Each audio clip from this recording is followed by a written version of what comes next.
أشهد أن لا إله إلا الله وحده لا شريك له وأشهد أن محمدا عبده ورسوله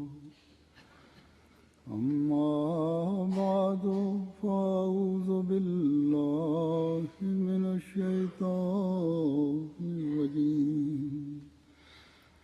بسم الله الرحمن الرحيم الحمد لله رب العالمين الرحمن الرحيم مالك يوم الدين إياك نعبد وإياك نستعين اهدنا الصراط المستقيم صراط الذين أنعمت عليهم غير المغضوب عليهم ولا الضالين وإذا سألك عبادي عني فإني قريب أجيب دعوة الداع إذا دعاني فليستجيبوا لي وليؤمنوا بي لعلهم يرشدون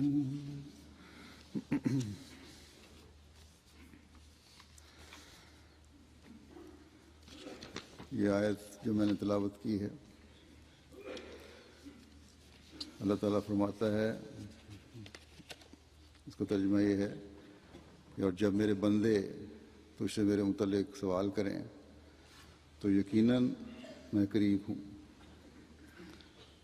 میں دعا کرنے والے کی دعا کا جواب دیتا ہوں جب وہ مجھے پکارتا ہے، بس چاہیے کہ وہ بھی میری بات پر لبیک کہیں اور مجھ پر ایمان لائیں تاکہ وہ ہدایت پائیں۔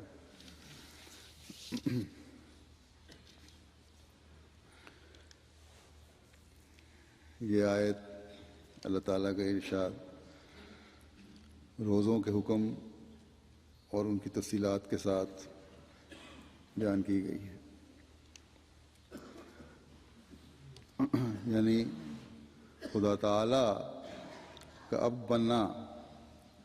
اور دعاؤں کی قبولیت کا نظارہ دیکھنا یہ ایک مجاہدے کو چاہتا ہے، اور رمضان کے روزے بھی ایک مجاہدہ ہیں جو اس کا ادراک حاصل کرتے ہوئے ایک مومن کو رکھنے چاہیے، یہ سمجھتے ہوئے روزے رکھنے چاہیے کہ ہم اللہ تعالیٰ کی خاطر ایک کام کر رہے ہیں، نہ کہ صرف فاقہ، اور اس میں اس کے لوازمات کیا ہیں ان کا بھی پوری طرح علم ہونا چاہیے۔ تو بہرحال جیسا کہ میں نے کہا، روزے ایک مجاہدہ ہیں۔ خدا تعالیٰ کو نہ کسی کے فاقہ زدہ رہنے کی سے غرض ہے، نہ ظاہری عبادتوں سے غرض ہے۔ اللہ تعالیٰ نے اس آیت میں، جیسا کہ ہم نے دیکھا، پکارنے والے کی پکار کا جواب دینے کو مشروط کیا ہے۔ یہ نہیں کہا کہ جو بھی مجھے پکارے میں فوراً اس کا جواب دینے کے لیے بیٹھا ہوں، تو میں جواب دوں گا، چاہے جیسا بھی اس کا عمل ہو، جیسی بھی اس کی حالت ہو۔ نہیں، بلکہ فرمایا فَلْيَسْتَجِیبُوا لِی، بس اگر دعاؤں کی قبولیت چاہتے ہیں یہ میرے بندے، تو پہلے ان کا فرض ہے کہ میری بات کو سن کر اس پر لبیک کہیں۔ اور دوسری بات یہ کہ وَلْيُؤْمِنُوا بِي، مجھ پر ایمان لائیں. اب یہ حکم مسلمانوں کے لیے ہے، لیکن پھر بھی اللہ تعالیٰ فرماتا ہے مجھ پر ایمان لائیں، اپنے ایمان کو پختہ کریں، اپنے ایمان میں ترقی پیدا کریں. کیونکہ ایمان صرف ایک دفعہ کا خالی خولی اقرار نہیں ہے، بلکہ اس میں ترقی کی طرف قدم بڑھنے چاہیے. اللہ تعالیٰ کی ذات پر ایمان اور یقین میں ترقی ہوتی رہنی چاہیے. اور جب ایسی حالت ہوگی تبھی ہدایت پانے والا بھی کہلائے گا وہ شخص، اور وہ مقام بھی حاصل ہوگا جو ایک حقیقی مومن کا مقام ہو. اللہ تعالیٰ نے جو یہ فرمایا ہے کہ لعلہم یرشدون، اس کا مطلب یہ ہے کہ حقیقی نیکی اور ہدایت کی طرف قدم بڑھتے چلے جائیں.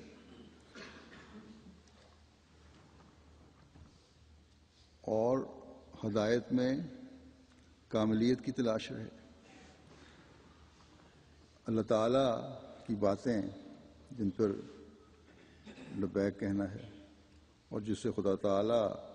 کی ذات پر ایمان میں بڑھنا ہے، ان کا پتہ کہاں سے ملے گا؟ اس کے پتہ دینے کے لیے ہمیں اللہ تعالیٰ نے اپنی کتاب قرآن کریم دی ہے، جو مجموعہ ہے تمام ہدایتوں کا، جس کا اعلان اللہ تعالیٰ نے قرآن شریف کے شروع میں فرما دیا کہ ذالک الکتاب لا ریب فیہ ھدی للمتقین. یہی کامل کتاب ہے جس میں کوئی شک نہیں، اور یہ متقیوں کے لیے ہدایت ہے. جو لوگ ہدایت کے متلاشی ہیں، جو لوگ خدا تعالیٰ پر اپنا ایمان مضبوط کرنا چاہتے ہیں، جو لوگ نیکیوں کی انتہا کو چھونا چاہتے ہیں، جو لوگ ان دعاؤں کی قبولیت کو چاہتے ہیں جو وہ کر رہے ہیں، ان کے لیے کوئی راستہ نہیں مگر یہ کامل کتاب جو کامل رسول صلی اللہ علیہ وسلم پر اتری ہے. بس اللہ تعالیٰ کا خالص عبد بننے کے لیے، دعاؤں کی قبولیت سے حصہ لینے کے لیے اور اپنی دنیا و عاقبت سنوارنے کے لیے اب اور کوئی راستہ نہیں ہے مگر یہ کہ خدا تعالیٰ کے احکامات پر عمل کیا جائے جو اللہ تعالیٰ نے بیان فرمائے، جس کے راستے ہمیں قرآن کریم پڑھنے سے ہی ملیں گے، اور جس کے نمونے ہمیں اللہ تعالیٰ کے اس پاک رسول صلی اللہ علیہ وسلم کے اسوہ میں ہی ملیں گے. اصل میں تو قرآن کریم کی عملی تصویر ہی حضرت صلی اللہ علیہ وسلم کی ذات ہے، جس کی طرف ہدایت فرماتے ہوئے خدا تعالیٰ نے مومنین کو فرمایا ہے کہ لقد کان لکم فی رسول اللہ اسوۃ حسنۃ لمن کان یرجو اللہ والیوم الآخر وذکر اللہ کثیرا. یقیناً تمہارے لیے اللہ تعالیٰ کے رسول میں ایک اعلیٰ نمونہ اور اسوہ حسنہ ہے، ہر اس شخص کے لیے جو اللہ اور یوم آخرت کے ملنے کی امید رکھتا ہے اور اللہ تعالیٰ کو بہت زیادہ یاد کرتا ہے. بس یوم آخرت پر ایمان اور مرنے کے بعد اللہ تعالیٰ کے حضور پیش ہونے پر ایمان اور اللہ تعالیٰ کی عبادت اور ذکر اس وقت اللہ تعالیٰ کے نزدیک قابل قبول ہے جب اللہ تعالیٰ کے اس پیارے رسول صلی اللہ علیہ وسلم کا اسوہ اپنانے کی کوشش کی جائے. اور یہ رسول اور یہ اسوہ اپنانا بھی اللہ تعالیٰ کے اس حکم کی بھی تعمیل ہے جو پہلے میں نے آیت تلاوت کی ہے. اس میں کہا گیا کہ وَإِذَا سَأَلَكَ عِبَادِي عَنِّي، کہ جب میرے بندے تجھے میرے بارے میں سوال کریں، اگر وہ میرے بندے ہیں، مومن ہیں، تو یقیناً وہ تجھ سے ہی اے رسول میرے بارے میں سوال کریں گے، کیونکہ سوال اس سے کیا جاتا ہے جو اس راہ کا جاننے والا ہو. جس کا پتہ پوچھا جا رہا ہے، جو اس میدان کا کھلاڑی ہو، اللہ تعالیٰ کی طرف جانے کی خواہش رکھنے والے اس سے پوچھنے کی کوشش کریں گے جس کو اللہ تعالیٰ نے اپنا خاص رسول اور پیارا فرمایا ہے، جس کے بارے میں خدا تعالیٰ نے یہ اعلان کیا ہے کہ اللہ تعالیٰ کا محبوب بننے کے لیے بھی اس کی پیروی کرنی ضروری ہے۔ ایک مسلمان، ایک مومن تو اس بات کا تصور بھی نہیں کر سکتا کہ وہ کسی اور سے راستہ پوچھے یا کسی اور کو اپنے لیے اسوہ سمجھے۔ اگر اللہ تعالیٰ کے اس پیارے رسول صلی اللہ علیہ وسلم کے علاوہ مومنین کے لیے، ہمارے لیے، ہم جو اس زمانے میں رہنے والے ہیں، ان کے لیے اگر کوئی اسوہ ہو سکتا ہے حضرت صلی اللہ علیہ وسلم کے بعد، تو آپ صلی اللہ علیہ وسلم کے اصحاب ہیں، جنہوں نے آپ کی کامل پیروی کی، اور یا پھر اس زمانے میں اللہ تعالیٰ کے اس پیارے کا عاشق صادق، جس نے ہمیں قرآن کریم کے احکامات سمجھنے اور عشق رسول صلی اللہ علیہ وسلم میں فنا ہونے کے نئے اسلوب سکھائے ہیں۔ بس جو حضرت صلی اللہ علیہ وسلم کے علاوہ اسوہ قائم کرنے والے ہیں، ان سب کا مرکز اور سوتا حضرت صلی اللہ علیہ وسلم کی ذات ہی ہے، جو اللہ تعالیٰ کے عبد کامل ہیں، اور قیامت تک کوئی ایسا عبد کامل پیدا نہیں ہو سکتا جو حضرت صلی اللہ علیہ وسلم کے معیار کا ہو۔ بس اللہ تعالیٰ اس عبد کامل کو فرماتا ہے کہ جو بندے میرا قرب حاصل کرنے کے لیے، اپنے دعاؤں کی قبولیت کے لیے تیرے ارد گرد جمع ہو گئے ہیں اور میرے بارے میں پوچھتے ہیں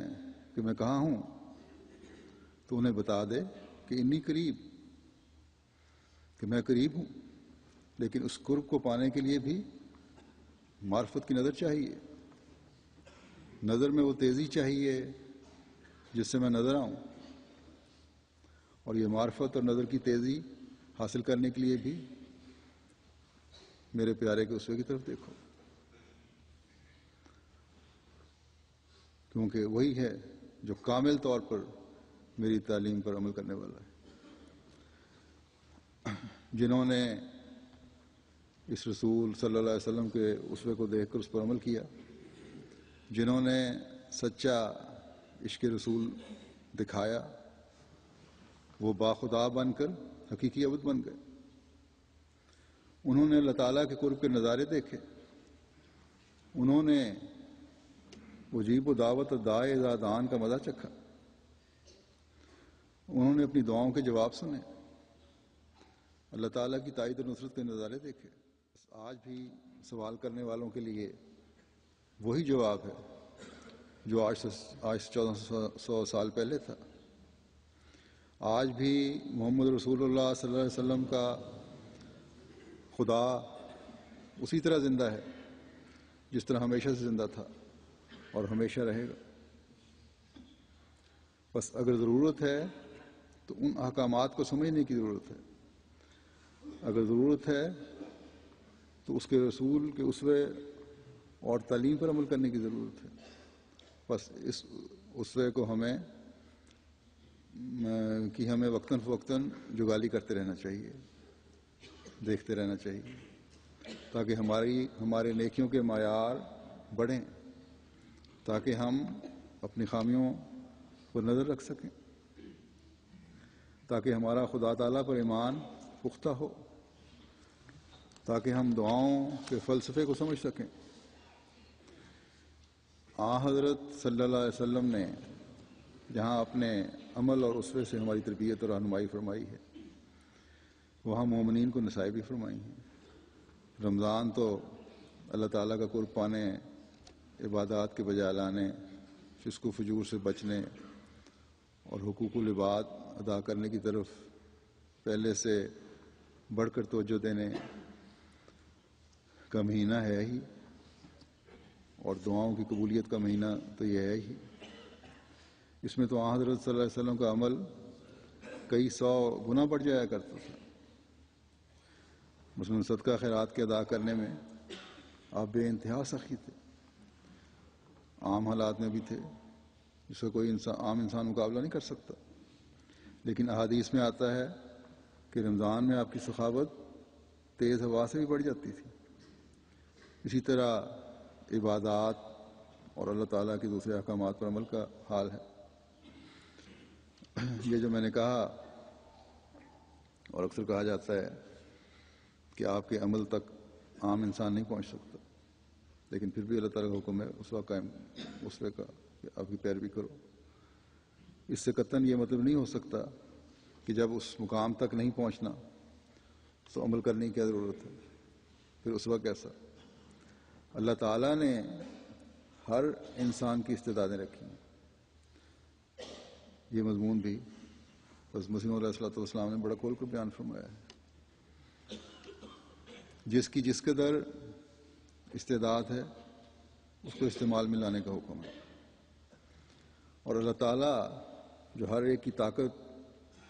اور استعداد کو جانتا ہے، جو انسان کی استعداد سے بڑھ کر اس پر بوجھ نہیں ڈالتا۔ اس نے یہ فرمایا ہے کہ یہ اسوہ تمہارے سامنے ہے، تم نے اس کی پیروی کرنی ہے۔ تمہیں اس پیروی کی وجہ سے تمہاری استعدادوں کے مطابق اس کا اجر ملے گا۔ اور یہ بات بھی یاد رکھنی چاہیے کہ استعدادوں کی تعیین کرنا انسان کا کام نہیں ہے، بلکہ اللہ تعالیٰ جانتا ہے کہ کس انسان میں کتنی استعداد ہے۔ انسان کا کام ہے کہ اپنی کوشش کی انتہا کر دے اور پھر معاملہ اللہ تعالیٰ پر چھوڑے۔ انسان کا کام، ایک مومن کا کام جہاد کرنا ہے، اور جہاد کا مطلب یہ ہے کہ اپنی تمام تر طاقتوں کے ساتھ کوشش کرنا، کسی کام میں پورے شوق اور اپنی تمام تر صلاحیتوں کے ساتھ اپنے آپ کو مشقت میں ڈالتے ہوئے جت جانا، اس حد تک کوشش کرنا کہ انسان تھک کر چور ہو جائے، یہی جہاد کے معنی ہیں۔ اللہ تعالیٰ قرآن کریم میں ایک جگہ فرماتا ہے کہ والذین جاہدوا فینا لنہدینہم سبلنا، اور وہ لوگ جو ہم سے ملنے کی کوشش کرتے ہیں ہم ضرور ان کو اپنے راستوں کی طرف آنے کے طریق بتائیں گے۔ بس اللہ تعالیٰ نے جہادو کا لفظ استعمال فرما کر ہمیں اس طرح توجہ دلائی ہے کہ ایک انسان کو جو ایمان میں بڑھنا چاہتا ہے، اللہ تعالیٰ کے قرب کے لیے جہاد کی ضرورت ہے، ایسی کوشش کی ضرورت ہے جو مسلسل ہو اور اسے تھکا کر چور کر دے۔ جب ایسی کوشش ہوتی ہے تو اللہ تعالیٰ بڑھ کر ایسے انسان کو گلے لگا لیتا ہے۔ یہ تو اللہ تعالیٰ کی حکم تو یہ فرمایا ہے، لیکن اللہ تعالیٰ کی صفت کریمی یہ ہے کہ بے شک یہ حکم تو دیا ہے کہ مجھ تک پہنچنے کے لیے اپنی تمام تر صلاحیتوں کے ساتھ کوشش کرو، لیکن اپنے رسول صلی اللہ علیہ وسلم کو بتا دیا کہ ان مومنوں کو بتا دے کہ جب وہ ایک قدم میری طرف بڑھتے ہیں تو میں 2 قدم بڑھتا ہوں، جب وہ چل کر آتے ہیں تو میں دوڑ کر آتا ہوں۔ بس انسان کی کوششیں تو نام کی کوششیں ہیں، ہمارا پیارا خدا تو ایسا دیالو خدا ہے کہ جب وہ دیکھتا ہے کہ میرے بندے نے فلیستجیبوا لی، یعنی میری بات پر لبیک کہیں پر عمل کرتے ہوئے قرب پانے کے لیے پہلا ہی قدم اٹھایا ہے، تو اللہ تعالیٰ اپنی رحمت سے یہ فاصلے کم کرتا چلا جاتا ہے۔ اور ایک کمزور انسان اور عبد رحمان بننے کے خواہش مند کو سینے سے لگا لیتا ہے۔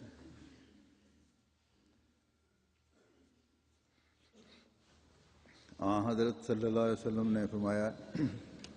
کہ اللہ تعالیٰ کو اپنی طرف آنے والے بندے کو پا کر اس سے زیادہ خوشی ہوتی ہے جو ایک ماں کو اپنے گمشدہ بچے کے ملنے سے۔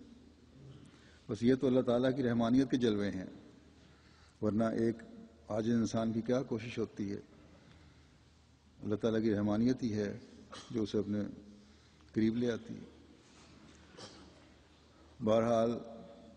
میں واپس اپنی بات کی طرف آتا ہوں۔ جیسا کہ میں نے کہا تھا کہ حضرت صلی اللہ علیہ وسلم کا اسوہ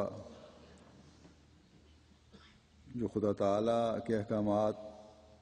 پر عمل کی ایک کامل تصویر تھے۔ رمضان میں تو غیر معمولی نظارے اس کے دیکھنے میں ملتے ہی ہیں،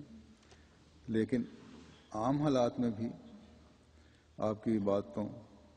اخلاق فاضلہ اور حقوق کی ادائیگی کی وہ مثالیں نظر آتی ہیں جو کسی انسان میں نہیں ہو سکتی۔ عبادت کے معیار کی اور دوسری باتوں کی چند مثالیں میں پیش کرتا ہوں۔ ایک روایت ہے کہ ایک دفعہ گھوڑے سے گر جانے کی وجہ سے آپ صلی اللہ علیہ وسلم کے جسم کا ایک حصہ شدید زخمی ہو گیا، کھڑے ہو کر نماز نہیں پڑھ سکتے تھے، اس لیے بیٹھ کر نماز آپ نے پڑھائی۔ لیکن اس حالت میں بھی نماز باجماعت کا ناغہ نہیں کیا۔ پھر غزوہ احد میں جب لوہے کی کڑیاں آپ کے رخسار مبارک میں ٹوٹنے کی وجہ سے آپ انتہائی زخمی تھے اور تکلیف کی حالت میں تھے، اس دن بھی جب اذان کی آواز سنی تو نماز کے لیے اسی طرح تشریف لائے جس طرح عام دنوں میں تشریف لایا کرتے تھے۔ پھر حضرت عائشہ نے آپ کی نمازوں کا نقشہ کھینچا ہے، نوافل کا نقشہ کھینچا ہے کہ نماز کی ہر حالت کی لمبائی اور خوبصورتی بیان سے باہر ہے۔ بس یہ عبد کامل تھا جس نے عبادت کا ایک حسین اسوہ قائم فرمایا، جس نے صحابہ کی باتوں میں بھی حسن پیدا کر دیا۔ بس جب اللہ تعالیٰ فرماتا ہے کہ میری بات پر لبیک کہیں تبھی میں اپنے قرب کا پتہ دے سکتا ہوں، تو اس کا سب سے پہلا اور اہم اور بنیادی مرحلہ جس سے گزرنا ضروری ہے اپنی عبادت میں طاق ہونا ہے۔ اور یہ عبادت صرف آج کل ہم نے رمضان کی وجہ سے ہی ایک خاص ذوق اور شوق سے نہیں بجا لانی، بلکہ جیسا کہ ہم حضرت صلی اللہ علیہ وسلم کی زندگی میں دیکھتے ہیں کہ تمام عام دنوں میں بھی، عام حالات میں بھی، بلکہ بیماری اور جنگ کی وجہ سے زخمی حالت میں بھی آپ صلی اللہ علیہ وسلم حق بندگی ادا کرتے ہوئے اپنی باجماعت نمازوں کو نہیں بھولے۔ جب اللہ تعالیٰ نے حکم فرمایا ہے کہ مومن کی نشانی یہ ہے کہ یقیمون الصلاۃ، کہ وہ نمازوں کو قائم کرتے ہیں، نماز باجماعت ادا کرنے کے لیے نماز کے اوقات میں جمع ہوتے ہیں، تو وہ کامل انسان جس سے خدا تعالیٰ نے یہ اعلان کروایا تھا کہ قل ان صلاتی و نسکی و محیای و مماتی للہ رب العالمین، اے نبی تو اعلان کر دے کہ میری نمازیں اور میری قربانی اور میرا زندہ رہنا اور میرا مرنا اللہ تعالیٰ کے لیے ہے جو تمام جہانوں کا رب ہے۔ وہ اس بات کو کس طرح برداشت کر سکتا تھا کہ کسی بھی حالت میں اللہ تعالیٰ کے اس حکم سے سر منہ بھی روگردانی کی جائے یا اس کو ٹالا جائے؟ بلکہ آپ تو اپنی آخری بیماری میں بھی جب کمزوری کی انتہا تھی، چلا نہیں جاتا تھا، سہارے سے مسجد میں تشریف لائے تھے۔ بس یہ سب کچھ آپ صلی اللہ علیہ وسلم کے اللہ تعالیٰ کی محبت میں فنا ہونے کی وجہ سے تھا۔ بس ایمان میں بڑھنے کی اور عمل کی معراج بھی اس وقت حاصل ہوتی ہے جب محبت کی بھی انتہا ہو۔ بس ہمیں اللہ تعالیٰ فرماتا ہے کہ محبت کی انتہا کا نمونہ تمہارے سامنے ہے۔ تم جو سوال کرتے ہو کہ خدا تعالیٰ کہاں ہے، تو اللہ تعالیٰ کو اس محبوب کے عمل میں دیکھو۔ میرے حقیقی عبد بننے کا حق ادا کرنے کی کوشش کرو، پھر مجھے اپنے قرب میں دیکھو گے۔ اگر صرف رمضان میں ہی اپنی مسجدیں آباد کی اور پھر مجھے بھول گئے، یا آج جو مشکل کے دن تم پر آئے ہوئے ہیں اس میں مسجد میں آنے کے لیے ایک دوسرے پر سبقت لے جانے کی کوشش کر رہے ہو، اور حالات ٹھیک ہونے پر مجھے بھول گئے یا وقت گزرنے پر مجھے بھول گئے، یہ میری بات پر لبیک کہنا نہیں ہے۔ یہ تو اپنی غرض کو پورا کرنا ہے۔ میری بات پر لبیک کہنا تو تب ہوگا جب یہ حالات، یہ جذباتی کیفیت، یہ مشکل وقت، یہ رمضان کا عمومی روحانی ماحول ختم بھی ہو جائے گا، تب بھی میرے رسول صلی اللہ علیہ وسلم کے اسوے پر عمل کرتے ہوئے اپنی عبادتوں اور اپنے عمل کو میرے احکامات پر عمل کرنے کی کوشش کرتے ہوئے مستقل طور پر بجا لانے کی کوشش کرو گے۔ جیسا کہ میں نے کہا، حالات کی وجہ سے عبادت کی طرف توجہ ہے، تو یہ آج کل پاکستان میں احمدیوں کے جو حالات ہیں اس میں پوری دنیائے احمدیت کو عبادت کے معیار بہتر بنانے اور اللہ تعالیٰ کا قرب پانے کی کوشش کی طرف مائل کیا ہے۔ کئی لوگوں کو دعاؤں اور خدا تعالیٰ کے قرب کی وجہ سے تسلی بھی دلائی گئی، گویا کہ اتنی قریب کا مشاہدہ انہوں نے کر لیا۔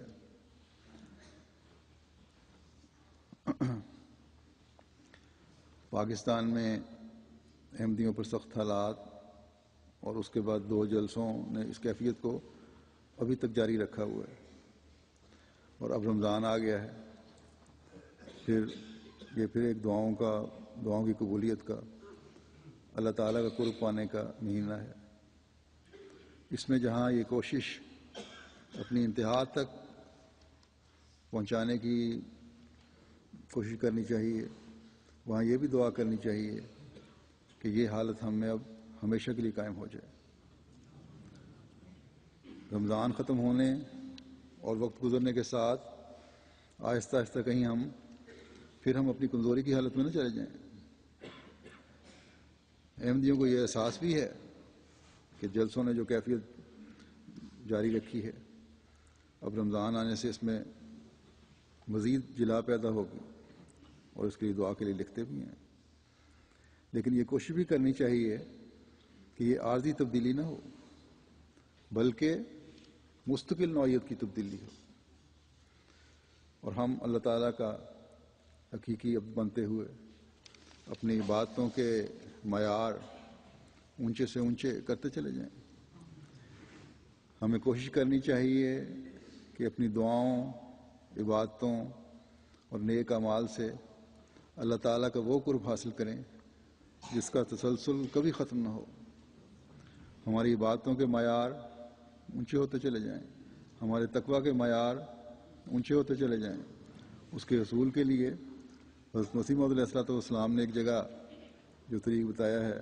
وہ یہ ہے، آپ فرماتے ہیں کہ یاد رکھو کہ سب سے اول اور ضروری دعا یہ ہے کہ انسان اپنے آپ کو گناہوں سے پاک کرنے کی دعا کرے۔ ساری دعاؤں کا اصل اور جز یہی دعا ہے، کیونکہ جب یہ دعا قبول ہو جاوے اور انسان ہر قسم کی گندگیوں اور آلودگیوں سے پاک صاف ہو کر خدا تعالیٰ کی نظر میں مطہر ہو جاوے، تو پھر دوسری دعائیں جو اس کی حاجات ضروریہ کے لیے ہوتی ہیں اسے مانگنی بھی نہیں پڑتی۔ فرمایا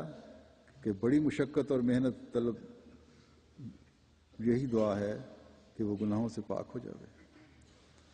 یہ دعا ہوتے ہیں کہ بہت مشکل دعا ہے اور اس کے لیے بڑی محنت کرنی پڑتی ہے، لیکن ہے اصل یہی دعا کہ انسان اپنے آپ کو گناہوں سے پاک کرنے کی دعا کرے۔ بس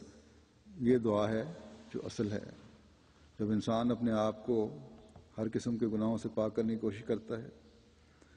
تبھی وہ اللہ تعالیٰ کے اس ارشاد پر عمل کرنے کی کوشش کر رہا ہوتا ہے کہ میری بات پر لبیک کرو۔ قرآن کریم جیسا کہ میں نے کہا اللہ تعالیٰ کے احکامات سے بھرا پڑا ہے۔ ان پر عمل ہوگا تو تبھی اللہ تعالیٰ کی آواز پر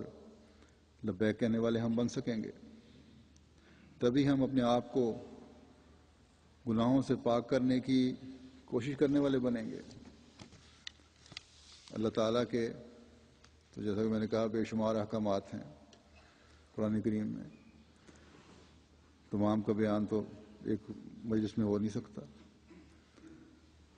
رمضان کے مہینے میں جب تلاوت کی طرف توجہ بھی زیادہ ہوتی ہے، قرآن کریم کی تلاوت کر رہے ہوتے ہیں، درس وغیرہ سننے کی طرف توجہ ہوتی ہے، ان میں ان احکامات پر غور کرنے کی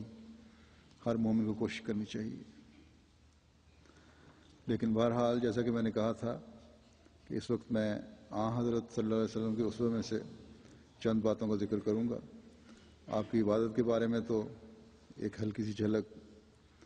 میں نے دکھائی کہ کیا معیار تھا، اور اب آپ کے اسوے کے چند اور نمونے ہیں۔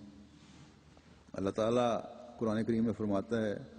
کہ وَأَوْفُوا بِالْعَهْدِ إِنَّ الْعَهْدَ كَانَ مَسْئُولًا،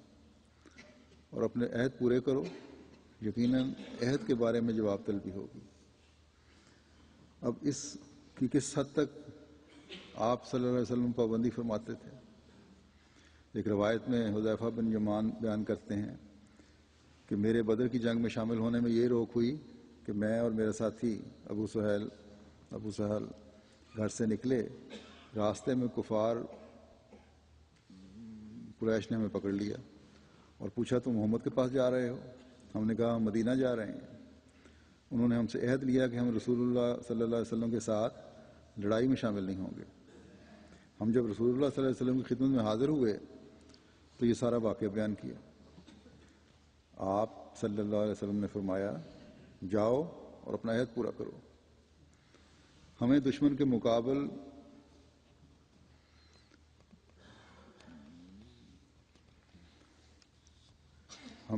ہم دشمن کے مقابل پر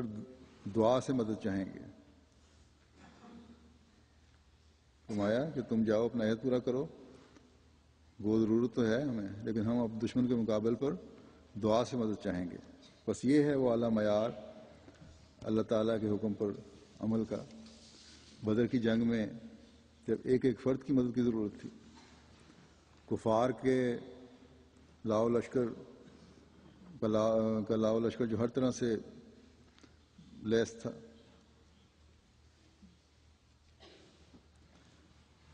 اس کے مقابلے پر دیکھا جائے تو مسلمانوں کی حیثیت نہیتوں جیسی تھی، لیکن آپ نے فرمایا کہ تم عہد کر چکے ہو، بس یہ عہد پورا کرو۔ میں دعا سے اللہ تعالیٰ کی مدد چاہوں گا۔ اور پھر دنیا نے یہ نظارہ دیکھا اور تاریخ نے اسے محفوظ کر لیا، اور دشمن بھی آپ کے اس عہد کے معترف ہیں، لیکن اس عبد کامل کو جس کو پہلے بھی اپنے خدا پر بھروسہ تھا، جو وہ خدا جو اس عبد کامل کے ہر وقت قریب رہتا تھا، اس نے کس طرح اپنی قربت کا نشان دکھایا کہ آپ صلی اللہ علیہ وسلم کی دعاؤں کو قبول فرماتے ہوئے نہیتوں اور کمزوروں کو، طاقتوروں اور لاؤ لشکر سے لیس فوج پر نہ صرف غلبہ عطا کر دیا بلکہ پوری طرح شکست، ایسا غلبہ عطا فرمایا جو واضح غلبہ تھا، جس یقین سے آپ نے فرمایا تھا کہ میں دعا سے خدا تعالیٰ کی مدد چاہوں گا، اس یقین کو سچے وعدوں والے خدا نے پورا فرمایا اور صحابہ کے ایمان کو مزید مضبوط کیا اور دشمن پر ہیبت طاری فرمائی۔ ایک عورت نے فتح مکہ کے موقع پر دشمن کو پناہ دینے کا وعدہ کیا تو حضرت صلی اللہ علیہ وسلم نے فرمایا، اے ام ہانی، جسے تم نے پناہ دی اسے ہم نے پناہ دی۔ بس ایک مومنہ کی زبان سے ایک مومنہ کا زبان دینے کا آپ نے اس قدر پاس کیا کہ باوجود اس کے کہ حضرت علی جیسے لوگوں نے اس کی مخالفت بھی کی، آپ نے جو اعلیٰ اخلاق پیدا کرنے آئے تھے آپ نے فرمایا کہ اپنے وعدے کا پاس کرو، اور کیونکہ تم نے وعدہ کر لیا اس لیے ہم بھی تمہارے وعدے کا پاس کرتے ہیں۔ آج ہم دیکھتے ہیں آج کل کے معاشرے میں کہ ہم ذرا ذرا سی بات پر عیش شکنیاں ہو رہی ہوتی ہیں اور معاشرے کا امن برباد ہو رہا ہوتا ہے۔ غیروں میں تو خیر بہت زیادہ ہے، لیکن جماعت میں بھی ایسی صورت پیدا ہو جاتی ہے، اور اس پر مستضاد یہ ہے کہ جھوٹ کا بھی سہارا لیا جاتا ہے بعض اوقات، جو مقدمے بازیاں ہو رہی ہوتی ہیں یا معاملات پیش کیے جاتے ہیں، یعنی ایک عہد شکنی ہو رہی ہوتی ہے اور دوسرے جھوٹ بھی بولا جا رہا ہوتا ہے، جو اللہ تعالیٰ کی ابدیت سے ویسے ہی نکال دیتا ہے، کیونکہ خدا تعالیٰ نے جھوٹ اور شرک کو جمع کر کے یہ واضح فرما دیا کہ جھوٹ اور شرک برابر ہیں، جیسا کہ فرماتا ہے وَاجْتَنِبُوا الرِّجْسَ مِنَ الْأَوْثَانِ وَاجْتَنِبُوا قَوْلَ الزُّورِ۔ بس بتوں کی پلیدی سے اعتراض کرو اور جھوٹ کہنے سے بچو۔ حضرت مسیح موعود علیہ السلام فرماتے ہیں کہ قرآن شریف نے جھوٹ کو بھی ایک نجاست اور رجس قرار دیا ہے، جیسا کہ فرماتا ہے فَاجْتَنِبُوا الرِّجْسَ مِنَ الْأَوْثَانِ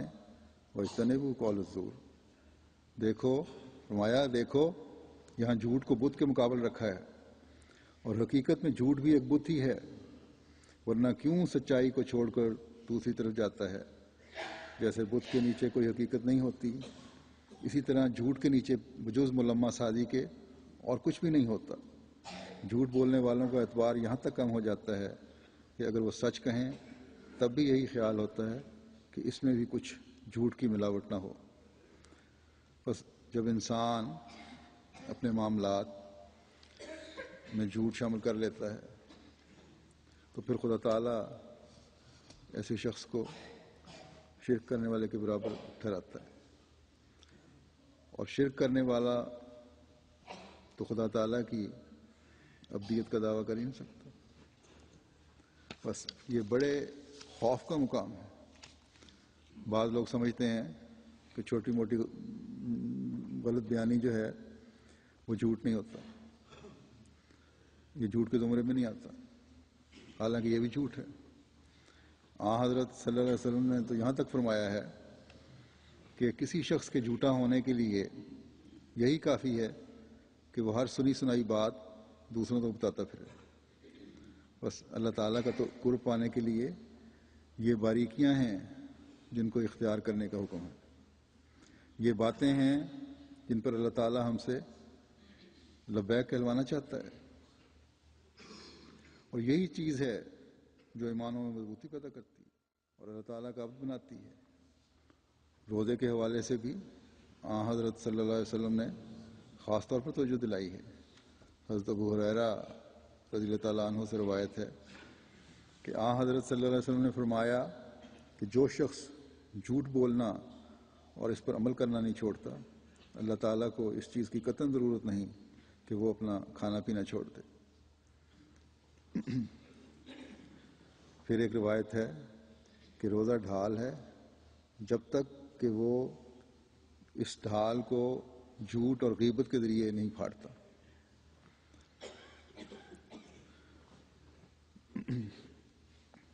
کیونکہ روزہ تو ایک مومن رکھتا ہے، جب جھوٹ آ گیا تو ایمان تو ختم ہو گیا۔ خدا تعالیٰ کی خاطر روزہ رکھا جاتا ہے، جب جھوٹ آ گیا تو خدا تعالیٰ تو بیچ میں سے نکل گیا، پھر تو شرک پیدا ہو گیا، اس لیے روزہ بھی ختم ہو گیا۔ یہ تو خاص روزے کے حالات میں، لیکن عام حالات میں بھی جیسا کہ میں نے پہلے بیان کیا، جھوٹ کو شرک کے برابر قرار دیا گیا ہے۔ بس اس رمضان میں اس بات پر بھی غور کرنے کی ضرورت ہے کہ ہم اپنی بعض کمزوریوں کا جائزہ لے کر انہیں دور کرنے کی کوشش کریں، تبھی ہم اللہ تعالیٰ کا حقیقی عبد بن سکتے ہیں، ایمان میں مضبوطی کی طرف قدم بڑھا سکتے ہیں، اللہ تعالیٰ کی باتوں پر لبیک کہنے والے بن سکتے ہیں، اور اللہ تعالیٰ کی انہی قریب کی آواز کو سن سکتے ہیں۔ قرآن کریم میں بھی اللہ تعالیٰ نے معاشرے کے حقوق کے بارے میں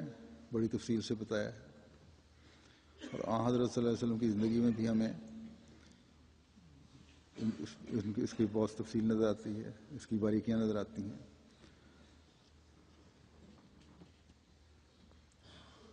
مثلا ایک حق ہے صلہ رحمی کا، یہ حق بعض لوگ نظر انداز کر جاتے ہیں۔ مثلا رحمی رشتوں کی ادائیگی کے بارے میں خدا تعالیٰ نے حکم فرمایا ہے، اور ہر نکاح پر ایک آیت پڑھی جاتی ہے، لیکن اس کا حق ادا کرنے کی طرف توجہ کم ہوتی ہے۔ حالانکہ رحمی رشتے جو آپس میں رشتے قائم ہوتے ہیں تو دونوں طرف کے رشتے ہیں، لڑکے کی طرف کے بھی لڑکی کی طرف کے بھی۔ اگر ان کا حق ادا کیا جائے تو بہت سارے جو مسائل رشتوں میں پیدا ہوتے ہیں پیدا نہ ہوں، جن کی تعداد اب بڑھتی چلی جا رہی ہے۔ آج کل بعض رشتوں میں دراڑوں کی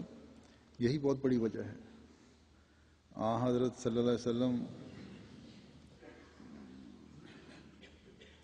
تو نہ صرف یہ کہ صلہ رحمی میں کرتے تھے، رحمی رشتوں کا پاس فرمایا کرتے تھے، بلکہ رضائی رشتوں کا بھی بڑا احترام کیا کرتے تھے۔ بس یہ اسوہ آج کل کے فساد کو ختم کرنے کے لیے بڑا ضروری ہے۔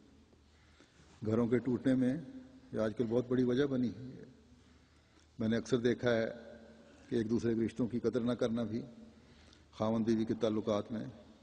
دراڑیں ڈالتا ہے، جیسا کہ میں نے کہا۔ بس اللہ تعالیٰ فرماتا ہے کہ میرا بندہ بننے کا فیض اٹھانا ہے تو عبادتوں کے بھی حق ادا کرنے ہوں گے، اور اعلیٰ اخلاق کا بھی مظاہرہ کرنا ہوگا، میرے بندوں کے بھی حق ادا کرنے ہوں گے، جس کا اسوہ ہمارے سامنے اللہ تعالیٰ نے حضرت صلی اللہ علیہ وسلم کی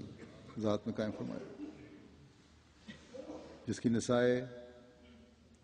آپ صلی اللہ علیہ وسلم نے ہمیں فرمائی۔ اور پھر جب یہ حالت ہماری ہوگی تو ہم ان لوگوں میں شمار ہوں گے جو اللہ تعالیٰ کا قرب پانے والے ہیں۔ ورنہ حضرت مسیح موعود علیہ السلام نے اس مضمون کو بیان فرمایا ایک جگہ اس طرح کہ اللہ تعالیٰ فرماتا ہے کہ میں تو قریب ہوں، تم دور ہو، بس اپنے اعمال درست کرتے ہوئے میرے قریب آؤ تو مجھے اپنے قریب پاؤ گے۔ یہ دو طرفہ معاملہ ہے، اور اس میں بھی پہل بہرحال بندے نہیں کرنی ہے۔ اللہ کرے کہ ہم اس اصل کو سمجھنے والے ہوں، اور جیسا کہ حضرت مسیح موعود علیہ السلام نے فرمایا ہے، اپنے گناہوں سے بچنے کے لیے دعائیں مانگنے والے ہوں، تاکہ اس بابرکت مہینے میں اللہ تعالیٰ کا فضل ہم پر نازل ہو اور ہم اللہ تعالیٰ کے مقرب بندے بننے والے کہلا سکیں۔ رمضان کے دنوں میں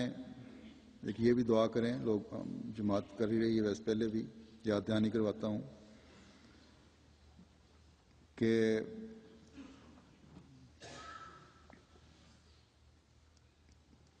پاکستان کے بارے میں خاص طور پہ دعا کریں، پاکستان کے احمدیوں کے بارے میں خاص طور پہ دعا کریں۔ یہ دعا کریں کہ اللہ تعالیٰ ہمیں ہر وقت اپنی رحمت کی چادر میں لپیٹے رکھے، دشمن کے تمام منصوبے خاک میں ملائے، جماعت کو اپنی خاص حفاظت میں رکھے، اپنی خارق عادت قدرت کا جلوہ دکھائے، اور اللہ تعالیٰ کی نظر میں جو شر الناس ہیں ان کا خاتمہ فرمائے۔ پاکستان کی جو حالت ہے یہ لوگ سمجھ نہیں رہے، جو وہاں کے ارباب حل و عقد ہیں، جو لیڈرشپ ہے، یہ کس طرف جا رہا ہے اور کیا ہونے والا ہے، اللہ تعالیٰ ہی رحم فرمائے اور اسلام اور احمدیت کی ترقی ہمیں پہلے سے بڑھ کر دکھائے۔